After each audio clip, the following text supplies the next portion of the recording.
بسم اللہ الرحمن الرحیم۔ السلام علیکم دوستوں، پچھلے پارٹ میں آپ نے جانا کہ خواجہ صاحب رحمت اللہ علیہ کا بچپن کیسے پورا شوب دور میں گزرا، اور پھر آپ رحمت اللہ علیہ کے ابا اور امی جان کا بھی انتقال ہو گیا۔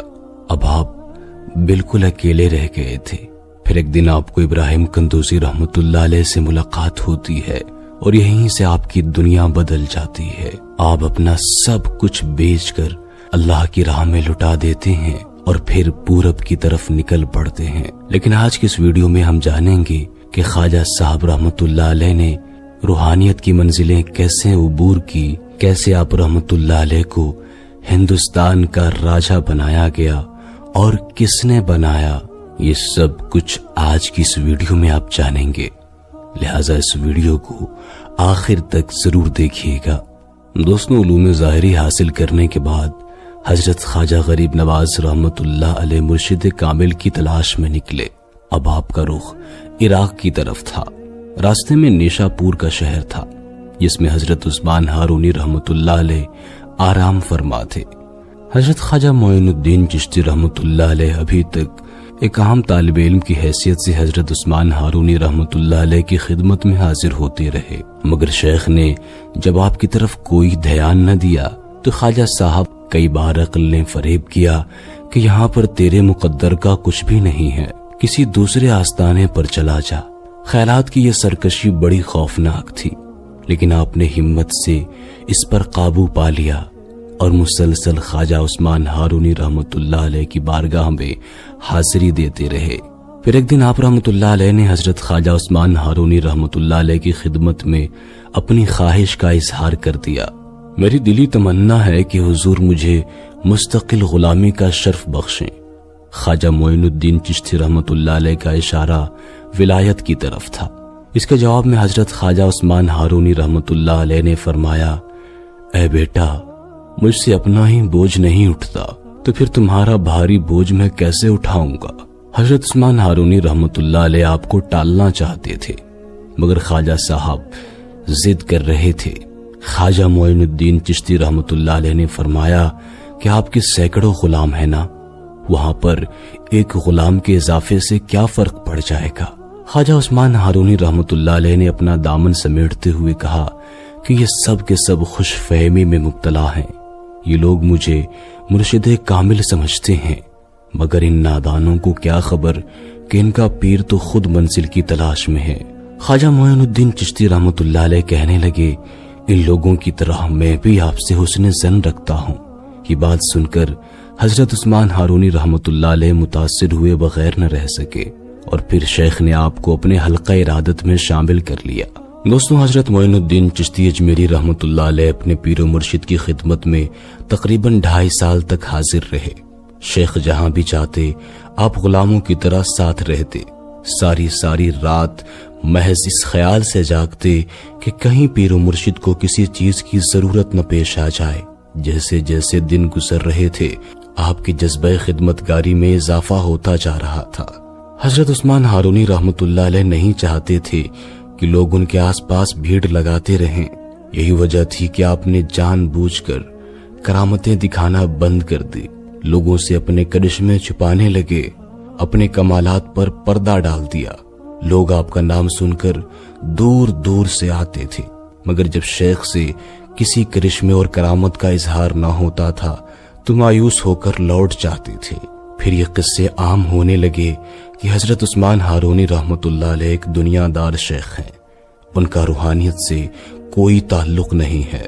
خود حضرت خواجہ معین الدین چشتی رحمت اللہ علیہ بھی اپنے پیر و مرشد کے شب و روز کا بغور مشاہدہ کرتے، اور عجیب اتفاق تھا کہ آپ نے اس طویل مدت میں شیخ کی کوئی کرامت اپنی آنکھوں سے نہیں دیکھی۔ پھر ایک ایسا وقت بھی آیا کہ حضرت عثمان ہارونی رحمت اللہ علیہ کے بہت سے مرید اس بات پر خفا ہو کر چلے گئے کہ انہیں ابھی تک دست غیب حاصل نہیں ہوا تھا۔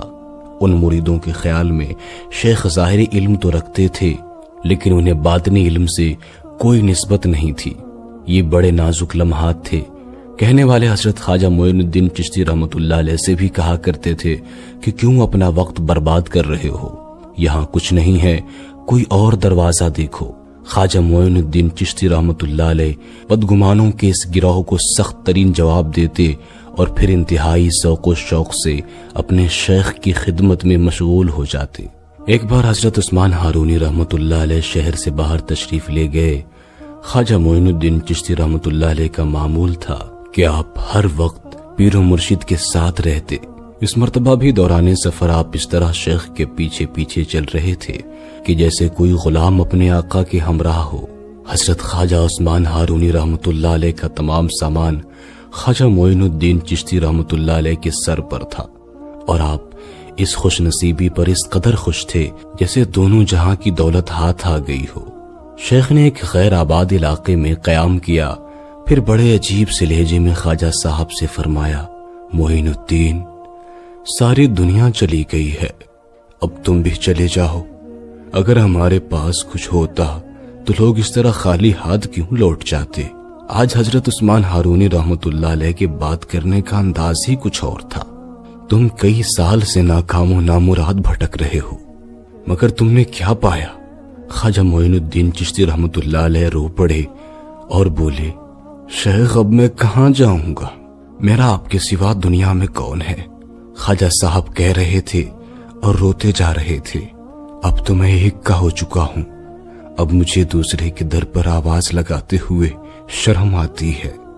خواجہ معین الدین چشتی رحمت اللہ علیہ کا یہ جواب سن کر حضرت عثمان ہارونی رحمت اللہ علیہ بے قرار ہو گئے اور آپ کو سینے سے لگا کر انتہائی رقت آمیز لہجے میں دعا فرمائی، اے رب ذوالجلال، معین الدین کو قبول فرما لے، اس نے بے سر و سامانی کے باوجود مجھے نہیں چھوڑا، تو بھی اسے زمین پر تنہا نہ چھوڑ۔ ابھی دعا کے الفاظ ختم بھی نہیں ہوئے تھے کہ خواجہ معین الدین چشتی رحمت اللہ علیہ نور کی بارش میں نہا گئے۔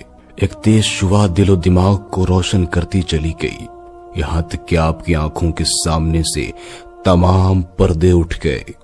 حضرت عثمان ہارونی رحمت اللہ علیہ نے آپ کو الگ کرتے ہوئے پوچھا، معین الدین بتاؤ کیا دیکھ رہے ہو؟ خواجہ صاحب رحمت اللہ علیہ نے جواب دیا، شیخ کے صدقے میں عرش سے لے کر تحت الثری تک دیکھ پا رہا ہوں۔ خواجہ صاحب زارو قطار رونے لگے، پھر شیخ نے فرمایا، اللہ کا شکر ہے کہ تم سیراب ہو گئے، ورنہ عشق کے جنگل میں لوگ ایک ایک بوند کو بھی ترس جاتے ہیں۔ پھر دونوں سفر کا ارادہ کر کے واپس نیشا پور تشریف لے آئے۔ دوستوں، در حقیقت یہ حضرت خواجہ معین الدین چشتی رحمت اللہ علیہ کی ایک لمبی آزمائش تھی جو کہ کم و بیش 2.5 سال تک چلتی رہی۔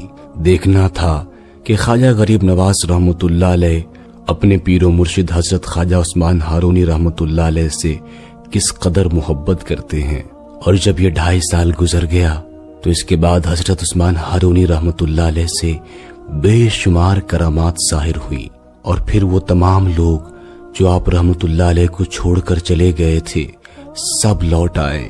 ہزاروں افراد نے ایک نگاہ کرم کی بھیک مانگی، مگر حضرت خواجہ عثمان ہارونی رحمت اللہ علیہ یہی فرماتے رہے، جو کچھ میرے پاس تھا میں نے سب معین الدین کے حوالے کر دیا ہے۔ اس سلسلے میں ایک روایت یہ بھی ہے کہ حضرت عثمان ہارونی رحمت اللہ علیہ حضرت خواجہ غریب نواز رحمت اللہ علیہ کو لے کر مکہ مکرمہ میں حاضر ہوئے، اور خانہ کعبہ کا طواف کرنے کے بعد شیخ نے بلند آواز میں فرمایا، الہی، معین الدین حاضر ہے، اپنے اس عاجز بندے کو شرف قبولیت عطا فرما۔ جواب میں غیب سے ایک آواز سنائی دی، ہم نے اسے قبول کر لیا ہے، بے شک یہ معین الدین ہے، یعنی دین کا مددگار ہے۔ مکہ مکرمہ میں ٹھہرنے کے بعد شیخ عثمان ہارونی رحمت اللہ علیہ حضرت خواجہ غریب نواز رحمت اللہ علیہ کو لے کر نبی اکرم صلی اللہ تعالی علیہ وآلہ وسلم کے دربار میں مدینہ شریف حاضر ہوئے۔ پھر جیسے ہی سرکار مدینہ صلی اللہ تعالی علیہ وآلہ وسلم کے قریب پہنچے، شیخ کامل عثمان ہارونی رحمت اللہ علیہ نے خواجہ معین الدین چشتی رحمت اللہ علیہ کو حکم دیا، آقائے نامدار صلی اللہ تعالی علیہ وآلہ وسلم کے حضور سلام پیش کرو۔ حضرت خواجہ معین الدین چشتی اجمیری رحمت اللہ علیہ نے گداز قلب کے ساتھ لرزتی ہوئی آواز میں کہا، السلام علیکم یا سید المرسلین، یعنی اے رسولوں کے سردار، آپ پر سلامتی ہو۔ جب آپ رحمت اللہ علیہ نے سلام کیا تو وہاں موجود تمام لوگوں نے سنا کہ رسول اکرم صلی اللہ تعالی علیہ وآلہ وسلم کی بارگاہ سے جواب آیا، وعلیکم السلام یا سلطان الہند، یعنی اے ہندوستان کے بادشاہ، تم پر بھی اللہ کی سلامتی ہو۔ اس کے بعد شیخ نے حضرت خواجہ صاحب کو مبارکباد دیتے ہوئے فرمایا، معین الدین تم بہت خوش نصیب ہو، تمہیں دونوں مقامات پر قبولیت کی سند عطا ہوئی ہے۔ آنے والے دور میں ہندوستان کے بت خانے تمہاری سرگرمیوں کا مرکز بنیں گے۔ اگرچہ وہاں کفر کی گہری تاریکی بھی پھیلی ہوئی ہے، لیکن آخرکار تم وہاں اسلام کا چراغ روشن کرنے میں کامیاب ہو جاؤ گے، اور اتنے بڑے ملک میں تم ہی بادشاہ کہلاؤ گے جسے دربار رسول صلی اللہ تعالی علیہ وآلہ وسلم سے بادشاہت کا تاج بخشا گیا ہو، وہ ہند کے تمام بادشاہوں پر غالب آ کر ہی رہے گا۔ شیخ کا فرمان سننے کے بعد خواجہ صاحب رحمت اللہ علیہ نے مدینہ شریف کی مٹی کو چوم لیا اور روضہ رسول صلی اللہ تعالی علیہ وآلہ وسلم کی جالیاں پکڑ کر رونے لگے۔ روتے روتے یہ حالت ہوئی کہ آپ کی ہچکیاں بند گئی، اور اس یاہوزاری کے درمیان حضرت خواجہ صاحب نے لرزتی ہوئی آواز میں کہا، تیرا غلام ہوں اسی لیے تو بادشاہ کہلاتا ہوں۔ دوستو، ہم خواجہ صاحب رحمت اللہ علیہ کی زندگی پر کئی پارٹس میں ویڈیوز اپنے چینل پر اپلوڈ کریں گے۔ اگر آپ نے پہلا پارٹ نہیں دیکھا تو ضرور دیکھ لیجئے، یہ دوسرا پارٹ تھا۔ اس ویڈیو کو لائک کرتے ہوئے دوستوں کے ساتھ ضرور شیئر کیجئے، تاکہ جو لوگ خواجہ صاحب رحمت اللہ علیہ سے محبت کرتے ہیں وہ خواجہ صاحب کے بارے میں جان سکیں۔ اس چینل کو لازمی سبسکرائب کر لیجئے تاکہ اسی طرح کی ویڈیوز آپ کو ہمیشہ ملتی رہے۔ اگلی ویڈیو آنے تک اپنا اور اپنے پیاروں کا بہت سا خیال رکھیے گا۔ اللہ حافظ۔